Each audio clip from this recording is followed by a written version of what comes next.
네, 집사님 특송 감사드립니다. 우리 옆에 계신 분들 서로 축복하도록 하겠습니다. 사랑합니다. 축복합니다. 감사합니다. 한번 해볼까요? 시작. 사랑합니다. 축복합니다. 감사합니다.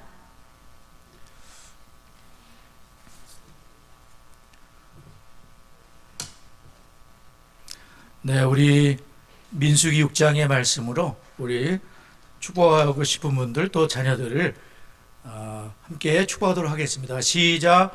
여호와는 다은이와 성은이에게 복을 주시고 다은이와 성은이를 지키시기를 원하며 여호와는 그의 얼굴을 다은이와 성은이로 비추사 은혜 베푸시기를 원하며 여호와는 그 얼굴을 다은이와 성은이를 향하여 드사 평강 주시기를 원하노라. 그들이 이같이 내 이름으로 이스라엘 자손을 축복할지니 내가 그들에게 복을 주리라. 아멘. 가정에서도 우리 부모님들께서 자녀들을 많이 축복해 주시기 바랍니다. 학교를 갈 때, 또 학교 갔다 왔을 때, 또 출근하시는 분들 또 많이 이렇게 축복해 주시고, 그래서 가정에서도 축복하시고 그렇게 하시길 바라고요. 우리가 지난 주일에는 무엇을 배웠습니까? 예수님이 긍휼의 주님이신 것을 저희들이 배웠습니다. 나사로가 병들었다, 그 얘기를 들었을 때 예수님은 병든 자를 살리는 것이 아니라 예수님은 죽어서 4일이 지난 냄새가 나는, 썩는 냄새가 더운 나라에서 이미 4일이 지나서 하루면 장례를 끝내거든요. 그런데 벌써 4일이 지나서 냄새가 나나이다. 네가 믿으면 하나님의 영광을 보리라 하지 않았느냐? 나는 부활이요 생명이니 나를 믿는 자는 죽어도 살게 살아서 믿으면 영원히 죽지 않는다 하지 않았느냐 하면서 예수님이 하나님께 기도를 드리고 그분 자신이 부활인 것을 증명하시는, 그래서 그 죽은 자를 향해서 생명이신 주님이 나사로야 나오라 이 말씀을 했을 때 죽은 자가 벌떡 일어났습니다. 생명이 들어갔습니다.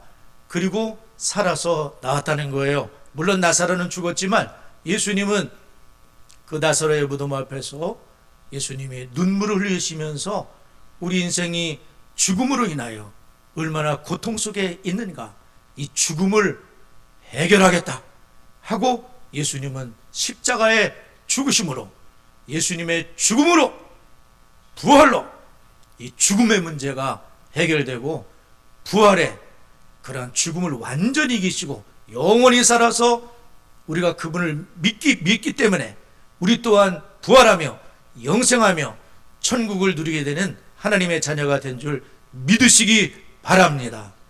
사도행전 4장 12절 다른 이로서는 구원을 얻을 수 없나니 천하인간의 구원을 얻을 만한 다른 이름을 주신 일이 없습니다 하였더라. 요한복음 11장 20 몇 절입니까? 요한복음 14장 6절 내가 곧 길이요 진리요 생명이니 나로 말미암은 그는 아버지께로 올 자가 없다 그랬는데, 요즘에는 교회 다니는 분들 4명 중 1명이 다른 종교에도 구원이 있다고 얘기를 한다 그래요. 여러분은 믿어지십니까? 제가 바깥에 계단 게시판에 잘 붙여놨습니다. 교회 다니는 친구들 4명 중에 1명이 다른 종교에도 구원이 있다는 뚱딴지 같은 소리를 하고 있습니다. 말이 됩니까? 어떻게 예수 외에 구원이 있습니까? 사도행전 4장 12절에 말씀하고 있지 않습니까? 요한복음 14장 6절에 말씀하고 있지 않습니까? 예수 외에 우리를 위해 죽은 자가 누굽니까? 우리의 우리의 죄를 씻을 수 있는 보혈이 누구에게 있습니까? 나사렛 예수 그리스도에게만 있습니다. 어느 누구의 피가 우리의 죄를 씻을 수 있습니까? 영원히 용서받는 길을 마련할 수 있습니까? 예수 그리스도, 나사렛 예수 그리스도 외에는 없는 줄 믿으시기 바랍니다. 어디서 뚱딴지 같은 세계관들이 난리를 치고 있습니까? 교회 다니는 분들이 착각들을 하고 있습니다. 엉뚱한 세계관을 배웠습니다. 예수 믿는 것이 부끄러운 때가 돼가고 있습니다. 정말 그렇습니까?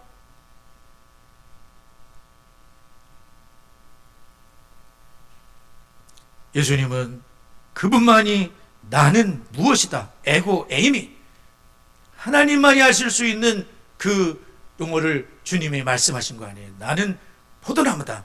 예수는 참 포도나무. 여러분, 뚱딴지 같은 세계관에 빠지면 안 돼요. 이 성경이 구리타는 것 같지만 절대 그렇지 않습니다.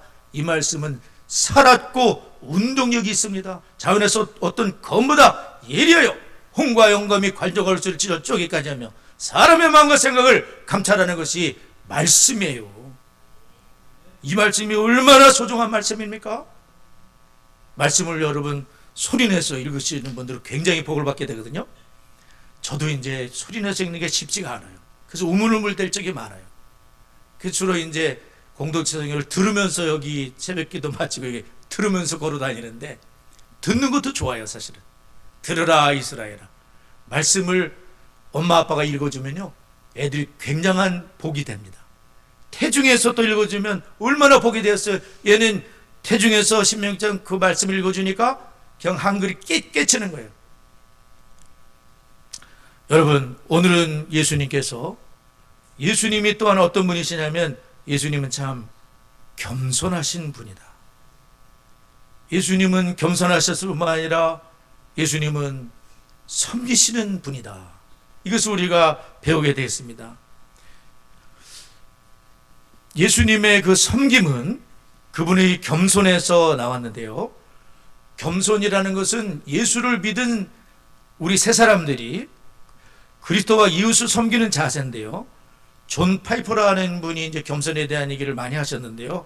거기 보면 인간은 죄성이 있기 때문에 뽐내기를 좋아한다.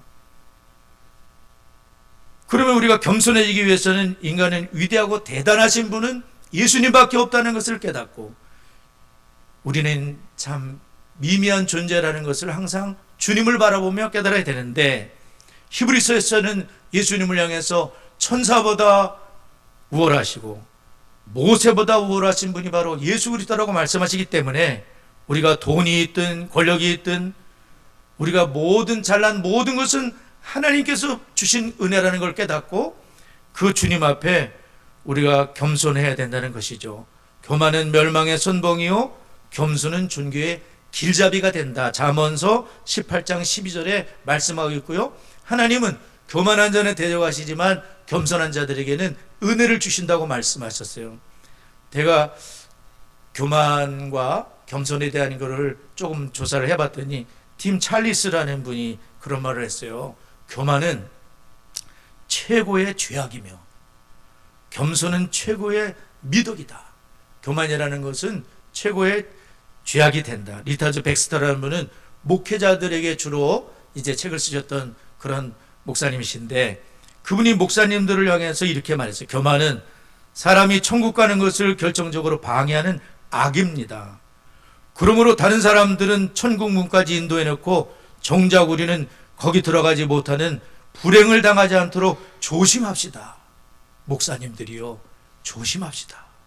다른 사람은 천당까지 인도해 놓고 정작 자기는 들어가지 못하는 교만에 빠지지 않도록 조심합시다. 목사님들이 그런 얘기를 했어요. 수많은 목회자들이 제 역할을 다 못하는 이유도 그들이 너무 교만하여 배우려 하지 않기 때문입니다. 교만하게 되면 우리는 배우려고 하지 않습니다. 겸손한 분들은 다 배우는 거예요. 누구에게든지 배우는 거지요. 존 머리라는 분은 그리스도께서 이러한 신령한 겸손으로 인간 대시에 했던 것과 일치하여 그분의 삶 전체는 겸손으로 특징 지을 수 있다. 그분은 다른 형태를 취하여 나타날 수 있지만 왕의 형태로 전하고 오실 수 있지만, 예수님은 그것이 아니라 종의 형체를 취하시고, 인자가 온 것은 섬김을 받으려 함이 아니라 도리어 섬기려 하고 자기 목숨을 많은 사람의 대속물로 주려 함이니라. 그리고 마지막 날 밤에 예수님은 종의 신분을 취하여 수건을 허리에 두르시고 베드로와 다른 제자들의 발을 씻겼는데, 창조주이신 그 주님께서 무릎을 꿇고 더러운 발을 일일이 다 깨끗하게 씻기시고, 심지어는 가룟 유다의 발까지, 금방 배신 때를 가룟 유다의 발까지 씻어주시면서 내가 주와 또한 선생이 되어 너희 발을 씻었으니 너희도 서로 발을 씻어주는 것이 옳지 않냐, 이렇게 말씀을 하셨다는 거예요. 오늘 우리가 이 말씀으로 첫째, 그리스도는 그의 상황에도 불구하고 겸손히 섬기셨습니다. 우리 요한복음 13장 1절과 4절 5절을 한 번 더 읽어보도록 하겠습니다. 1절과 4절 5절 한번 읽겠습니다. 시작.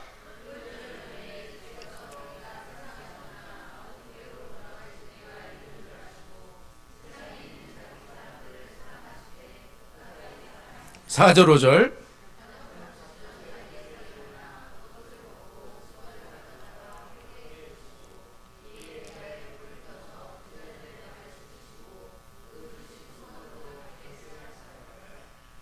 예수님은 이제 그분의 그 상황이 있었어요. 이제 예수님이 고난주간에 목요일에 접어들으신 거예요. 그리고 그 밤이 지나면 십자가에 못 박혀 돌아가시는 사형을 앞두고 계시는 거예요. 그냥 사형이 아니라 1000번 만번을 죽는다고 하는 십자가의 죽음이 예수님 앞에 있는 그런 상황에 있었다는 거예요. 그런데 예수님께서는 지금 요한복음 13장에서 요한복음 17장까지를 다락방 강화라고 해요. 다락방 강화. 그러니까 마가 요한의 다락방 있잖아요. 마가 요한의 다락방에서 있었던 일들인 거예요. 그래서 마가 요한의 다락방에서 예수님은 세족식, 발을 씻어주는 세족식도 하시고 그 다음에는 성만찬도 하신 거예요. 그리고 예수님은 제자들을 향해서 마지막 고별 설교를 또 하시게 돼요. 그리고 예수님은 요한복음 17장에서는 마지막으로 대제사장적인 기도를 하게 되는 게 요한복음 17장이에요. 그래서 이 모든 것이 다락방 강화라고 해요. 그 중에 요한복음 13장은 요한은 성만찬을 다 빼버렸어요. 마태, 마가, 누가는 성만찬을 얘기를 했어요. 근데 요한은 성만찬 대신에 예수님이 보여주시는 설교, 말로 하시는 것이 아니라 제자들의 발을 씻어주는 설교를 성만찬으로 대신을 한 거예요. 그래서 요한은 그 성만찬 대신에 예수님 발을 씻겨주시는 이것이 요한만 기록해 놓은 거예요. 그리고 요한복음 13장 끝부분에 가면 서로 사랑해라, 새 계명을 너에게 주는데 내가 너희를 사랑한 것처럼 너희도 서로 발을 씻기며 서로 사랑해라, 이것을 주님께서 마지막으로 새 계명을 너에게 준다 그랬어요. 옛 계명도 있잖아요. 그런데 새 계명은 뭐냐면은 내가 너희를 사랑한 것처럼 너희도 서로 사랑한다, 그것을 보여주신 거예요. 그래서 요한복음 13장 14, 15, 16, 17장까지 예수님이 떠나가실 때에 남겨둔 제자들을 위한 마지막 고별 설교, 모세의 고별 설교가 신명기잖아요. 신명기가 가나안 땅 들어갈 그 후손들을 향해서 2세대를 향한 3편의 설교가 신명기예요. 신신당부하는 거예요. 마찬가지로 예수님은 세상에 남을 제자들을 향해서 아주 잊을 수 없는, 아주 마음에 각인될 수 있는 세족식을 행하는 거예요. 그래서 예수님께서는 우리가 기독교가 무엇인지, 그리고 어떻게 우리는 이 복음을 전할 것인지를 예수님은 그 모습 속에서 보여주신 거라고 볼 수가 있어요. 그래서 요한복음 13장에서 예수님은 지금 십자가 처형을 앞둔, 사형을 앞둔 그런 상황이었기 때문에 어떻게 보면 내 코가 석자인 매우 고통스러운 그 십자가로 가득 차서 겟세마네 동산에 기도를 하게 되면 내가 심히 고민하여 죽을 지경이다, 그런 상황이 가운데 계셨던 거예요. 그런데 예수님께서는 그런 가운데서도 누구에게 지금 관심을 갖고 있냐면은 자기 사람들을 사랑하시되 끝까지 사랑하시니라. 그러니까 예수님은 지금 누구에게 관심이 있냐면 제자들에게 관심이 있는 거예요. 지난 3년 동안 예수님은 그들에게 온 시간을 다 쏟아부었어요. 3년 동안을 12명을 데리고 다니면서 예수님은 모든 걸 보여주셨어요. 그리고 그 12명을 키우신 거예요. 그 중에 한 명은 실패했어요. 11명을 예수님은 전생을 다 바쳐서 그 12명을 키우셨는데 그 12명 그들을 특별히 예수님께서는 이들이 이제 세상에서 어떻게 지낼 것인지 그 마지막 고별 설교를 하시면서 걱정할 필요가 없다. 내가 세상을 이겼다. 이렇게 말씀하시면서 예수님은 성령을 보내시겠다는 거예요.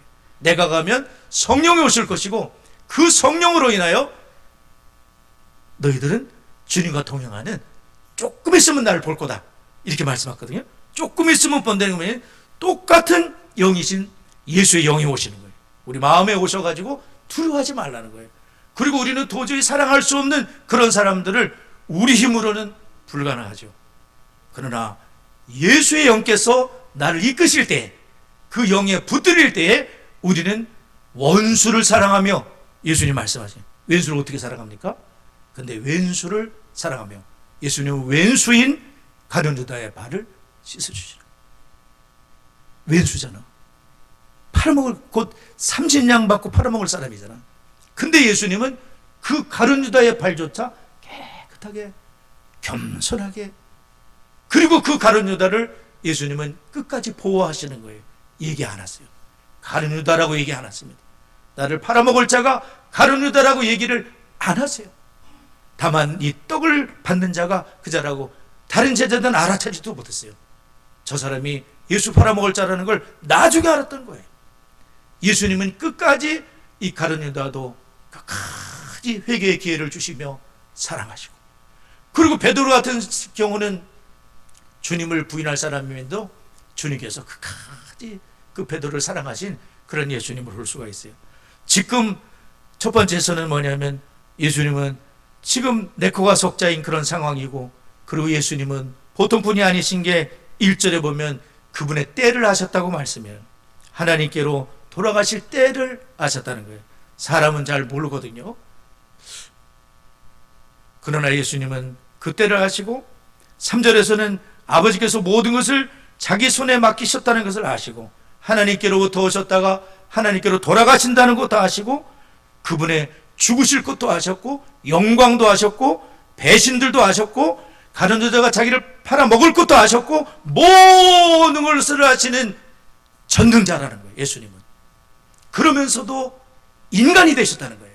그 주님께서, 전능자신 주님께서, 우리를 만드신 주님께서 자기를 만든 자의 발을 씻으려고 주님이 무릎을 꿇으시고 수건을 두르시고 대물을 뜨시고 더러운 발들을 다 씻으시는 게 뭐냐면, 예수님이 우리를 그렇게 섬겨주러 오셨고, 그리고 그 제자들을 끝까지 사랑하시는 것을 주님은 그렇게 보여주신 줄을 믿습니다.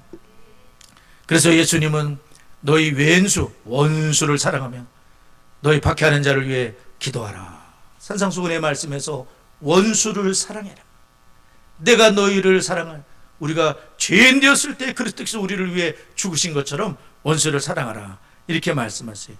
또한 예수님께서는 너희 누구든지 크고자 하는 자는 너희를 섬기는 자가 되고 으뜸이 되고자 하는 너희의 종이 되어야 하리라. 인자가 온 것은 섬김을 받으려 하며 들여 섬기려고 자기 목숨을 많은 사람의 대속물로 주려고 오셨다. 그래서 예수님은 그 고통스러운 상황 속에서도 어떻게든지 섬길 수 있는 그런 기회를 찾으시고, 그리고 영원히 잊을 수 없는 그 세족식을 주님이 그 다락방에서 행하심으로 우리가 어떻게 세상을 섬겨야 할지, 어떻게 교회를 섬겨야 할지, 어떻게 이웃을 섬겨야 할지를 주님은 보이신 거예요. 두 번째, 그리스도께서는 제자들의 실패에도 불구하고 겸손히 섬기셨다는 거죠. 8절과 11절을 요한복음 13장 8절과 11절을 한번 읽어보도록 하겠습니다. 시작.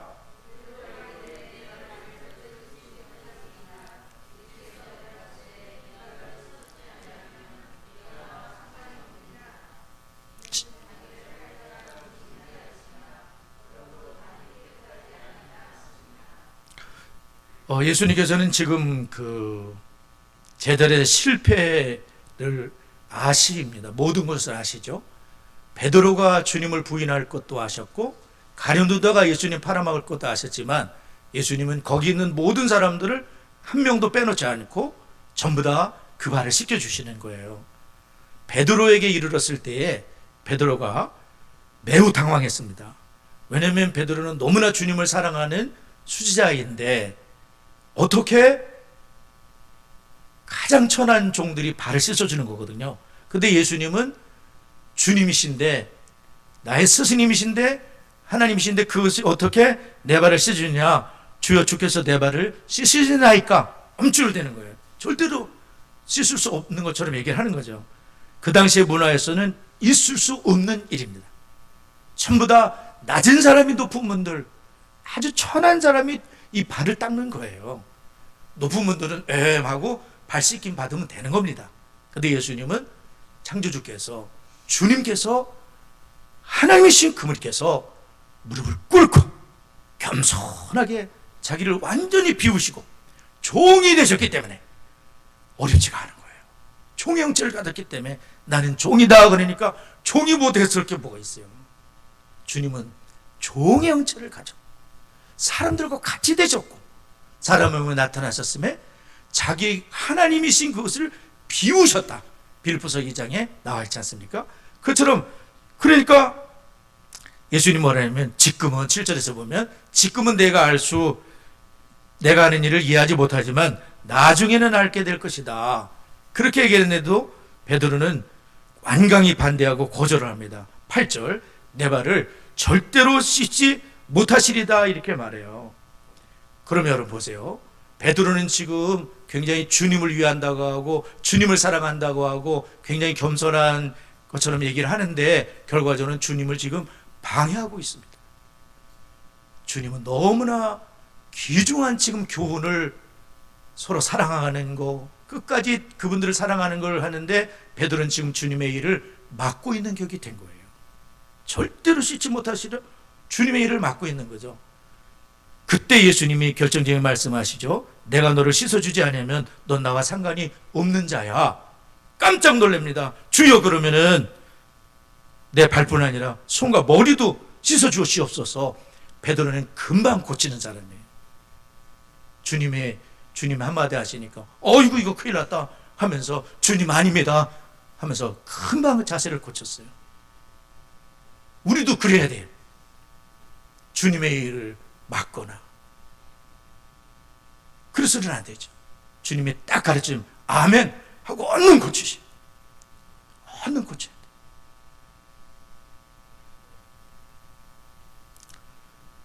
비록 예수님을 모른다고 3번 부인할 거를 요한복음 13장에서 예수님께서는 그렇게 말씀하시지만은 그런데 이 베드로를 주님은 이렇게 사랑하시고 또한 가룟유다가 배신할 것도 아셨지만 이 배신자의 발을 씻어 주시고 떡을 주니까 마귀가 들어가서 이 사람이 나가니까 밤이 된 거예요.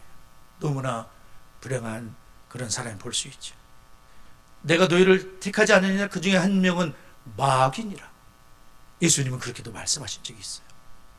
여하튼 그 가룟유다가 나갔을 때 11명을 데리고 예수님께서는 마지막 고별 설교를 그분들이 다 해주셨어요. 그 다락방에서 14장, 15장, 16장 그리고 대제사장이 기도를 드리면서 그분들을 위해서 제자들을 위해서 간절히 기도하고 그분들을 위한 것뿐만 아니라 앞으로 믿게 될 우리들을 위해서도 예수님은 대제사장으로서 하나님 아버지께 나는 아버지께로 가오나 그들은 이 세상에 있사오니 나를 핍박한 것처럼 그들도 핍박할 텐데 주님 하나님께서 하나님의 이름으로 보존해 주시옵시고 아버지 역사해달라고 간절하게 주님이 마지막 기도를 드리시는 거예요.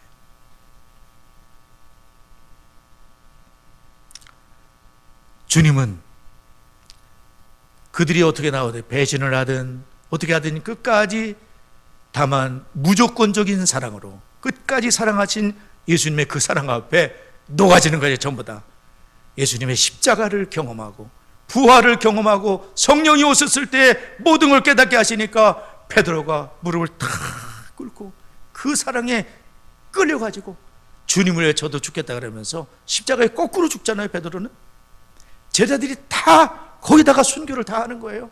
주님의 그 사랑을 다시 깨닫겠다는 거예요. 예수님이 왜 그런 행동을 하셨는지, 예수님이 왜 자기를 낮추시고 십자가에 죽으셨는지 그 의미를 깨닫게 되니까 이분들도 뜨겁게 형제를 사랑하고 무조건적으로 사랑하는 예수의 사랑이 이 속에서 불타오르는 것이 교회라는 거예요.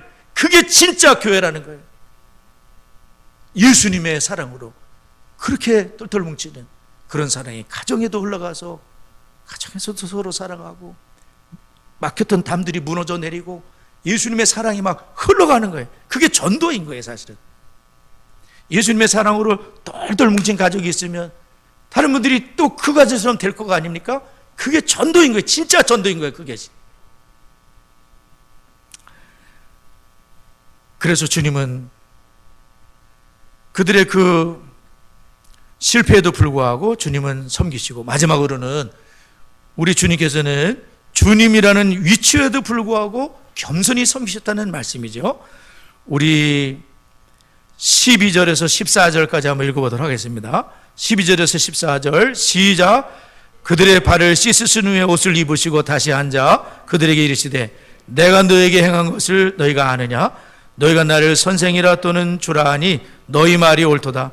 내가 그러하다. 내가 주와 또는 선생이 되어 너희 발을 씻었으니 너희도 서로 발을 씻어주는 것이 옳으니라. 예수님은 지금 이제 이 발을 씻어주심으로 인해서 예수님은 스스로 종의 자리를 찾으시고 이렇게 발을 씻어주셨는데요. 이것은 빌립보서 2장 5절에서 8절의 말씀을 보여주고 있다고 볼 수가 있겠습니다. 빌립보서 2장 5절에서 8절에서 무슨 말씀이죠? 바울 사도가 빌립보의 교회들에게 서로 이렇게 하나가 되고 사랑하고 존중하라는 뜻에서 사도 바울이 그런 맥락에서 빌립보서 2장 5절에서 11절을 말씀하는데 예수님의 마음을 품으라는 거예요. 너희 안에 이 마음을 품으라 곧 그리스도 예수의 마음이니 그는 근본 하나님의 본체시나 하나님과 동등됨을 취할 것으로 여기지 아니하시고 자기를 비워 종의 형체를 가지사 사람들과 같이 되셨고 사람의 모양으로 나타나사 자기를 낮추시고 죽기까지 복종하셨으니 곧 십자가에 죽으심이라. 이러므로 하나님이 그를 지극히 높여 모든 이름에 뛰어난 이름을 주사 하늘에 있는 자들과 땅에 있는 자들과 땅 아래에 있는 자들로 모든 무릎을 예수의 이름을 꿇게 하시고 모든 입으로 예수 그리스도 주라 시인하여 하나님 아버지께 영광을 돌리게 하셨느니라. 예수님은 제가 이 말씀을 조금 묵상을 해봤거든요.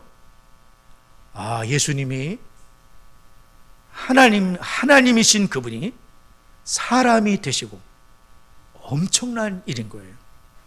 예수님은 하나님인 그 모든 것을 내려놓으시고 그리고 갓난아기로 태어나시고 그 예수님이 그러한 자기를 낮추시고 종의 형체를 가지시고 예수님 우리를 이게 섬겨주신 것을 우리가 기억하며 우리도 지위나 직함이라는 게 상관없이 겸손히 우리를 낮추고 다른 사람들을 섬길 때에 거기에 주님이 복이 있다고 이렇게 말씀하시고 그러한 가정이, 그러한 교회가, 그러한 직장이 복이 있게 되는 것을 우리가 기억하며 우리도 예수님의 이 겸손과 예수님의 섬김과 예수님의 무조건적인 사랑과 섬김을 우리가 실천하는 그런 한 주간이 되었으면 좋겠습니다. 네, 우리 말씀을 기억하며 잠시 기도를 하겠습니다.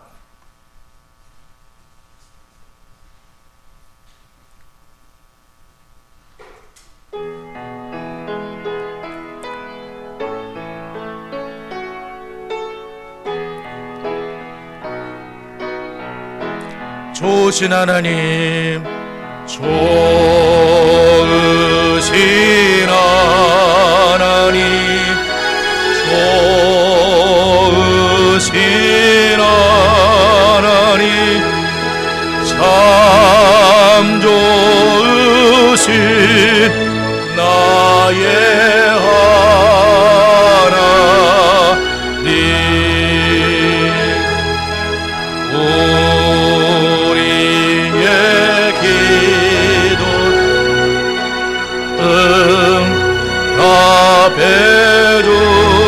해주시는 참 좋으신 나의 하나님,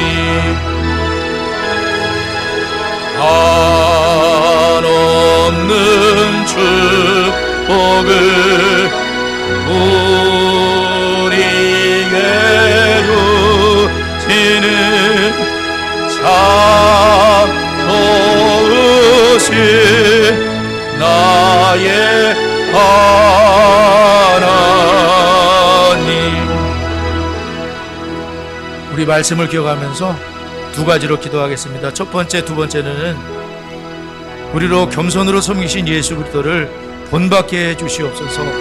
두 번째로는 어려운 상황 속에서도 다른 사람을 위해 시간과 물질과 마음을 들여 섬기는 우리가 될 수 있도록 정말 우리도 겸손하게 또 섬기면서 주님의 몸된 교회 또 가정과 직장을 섬기는 우리가 될 수 있도록 다 같이 합심하여 기도합니다. 하나님 아버지 감사합니다. 예수님께서 저희들에게 겸손히 섬기는 모습을 가르쳐 주심을 감사합니다. 하나님 아버지, 저희도 예수 그리스도를 따라 하나님 아버지 섬김의 삶을 사는 저희가 되도록 하나님 인도하여 주시고 아버지 역사하여 주옵소서. 어려운 상황 속에서도 하나님 아버지 주님의 아버지 인도를 따라 성령의 인도를 따라 다른 사람의 시간과 물질과 마음을 들여 섬기는 저희가 될 수 있도록 하나님 아버지 복이 임할 수 있도록 하나님 역사해 주시고 아버지 하나님 인도하여 주옵소서. 하나님 감사합니다.